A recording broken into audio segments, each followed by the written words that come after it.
नमस्कार।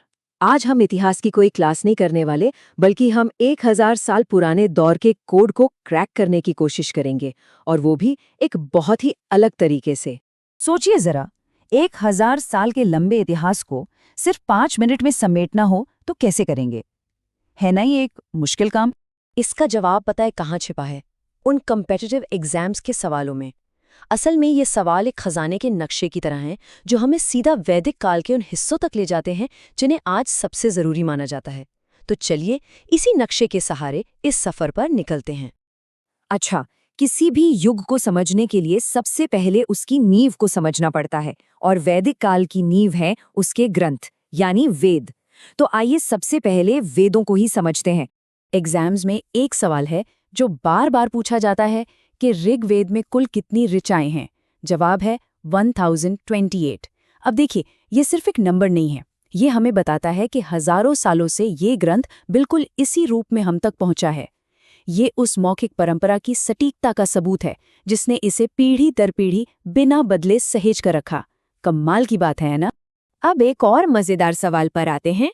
कौन सा वेद है जो ऋग्वेद पर आधारित है? जवाब है सामवेद। असल में सामवेद को हम ऋग्वेद का म्यूजिकल रीमिक्स कह सकते हैं। इसमें ज्यादातर मंत्र तो ऋग्वेद से ही लिए गए हैं, लेकिन उन्हें गाने लायक धुनों में पिरो दिया गया है, और इसीलिए इसे भारतीय संगीत का जनक भी माना जाता है। यजुर्वेद जहाँ बड़े बड़े यज्ञों और शाही अनुष्ठानों की बात करता है, वहीं अथर्ववेद हमें उस दौर के आम आदमी की जिंदगी में झांकने का मौका देता है। इसमें बीमारियों को ठीक करने के मंत्र हैं, दुश्मनों से बचने के उपाय हैं, और यहाँ तक कि प्यार और शादी से जुड़ी बातें भी हैं। तो ये समाज के दो बिल्कुल अलग चेहरे दिखाता है। एक तरफ शाही कर्मकांड, तो दूसरी तरफ रोजमर्रा की जिंदगी की चिंताएं। तो कुल मिलाकर बात यह है कि ये चारों वेद मिलकर जिंदगी के बड़े सवालों का जवाब देते हैं। ऋग्वेद बताता है कि क्या प्रार्थना करें, यजुर्वेद बताता है कि यज्ञ कैसे करें, सामवेद सिखाता है कि प्रार्थना को कैसे गाना है, और अथर्ववेद रोजमर्रा की मुश्किलों को कैसे सुलझाना है, इसके तरीके बताता है। मतलब ये ज्ञान का एक पूरा सिस्टम था। तो वेदों की इस नींव को समझने के बाद अब उन लोगों की दुनिया में कदम रखते हैं जिन्होंने इन ग्रंथों को बनाया। कैसा था उनका समाज, कौन थे ताकतवर लोग, और उन्होंने कैसी तरक्की की? चलिए देखते हैं।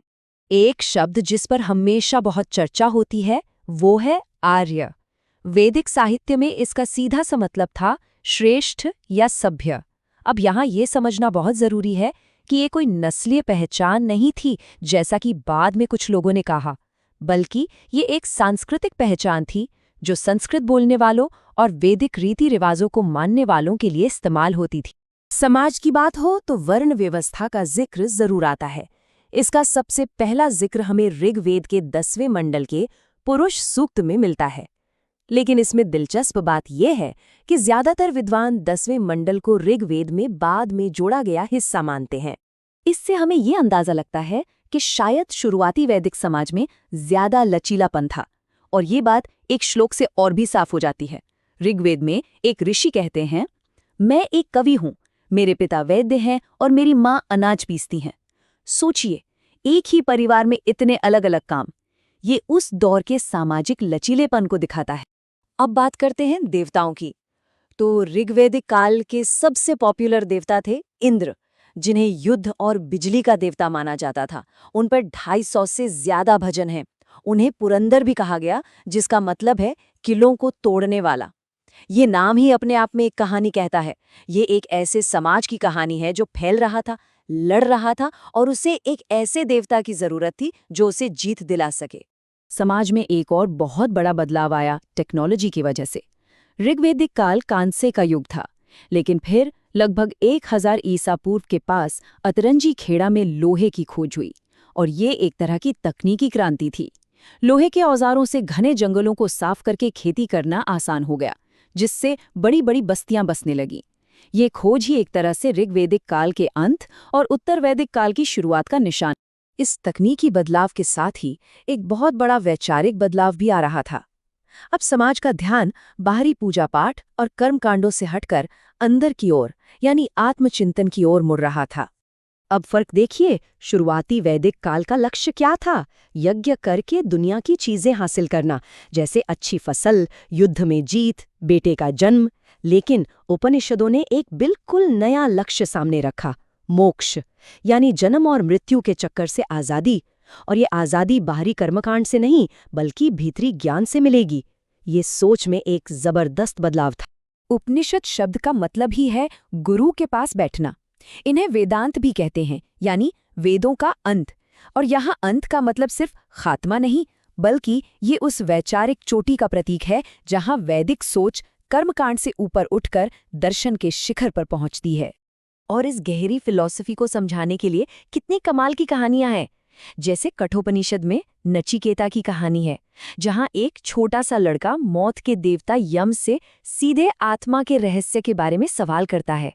यम उसे दुनिया का हर सुख देने का लालच देते हैं, पर वो लड़का ज्ञान के लिए अड़ा रहता है। ये कहानी दिखाती है कि सच्चा ज्ञान दुनिया की किसी भी दौलत से कहीं ज्यादा कीमती है। तो ये पूरी यात्रा थी कर्म मार्ग से ज्ञान मार्ग की तरफ। उपनिषदों ने पहली बार मोक्ष का कॉन्सेप्ट दिया, और उनका मानना था कि असली मुक्ति तब मिलती है जब इंसान ये समझ जाता है कि उसकी अपनी आत्मा यानी आत्मन और इस ब्रह्मांड की परम शक्ति यानी ब्रह्म असल में एक ही हैं।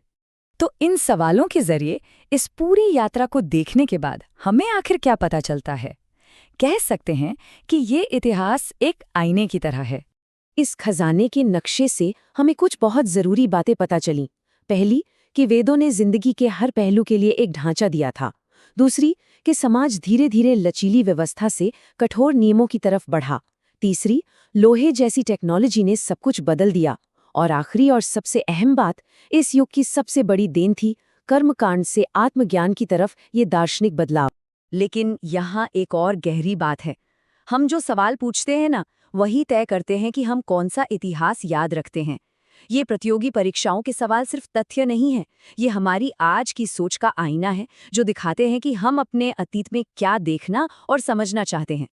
और इसी सोच के साथ एक सवाल मन में आता है कि अगर आज इस 21वीं सदी में हमें वैदिक काल पर नए सवाल बनाने हों, तो क्या हम यही सवाल पूछेंगे, या फिर हम उस युग से कुछ नए और अलग तरह के सवाल करेंगे?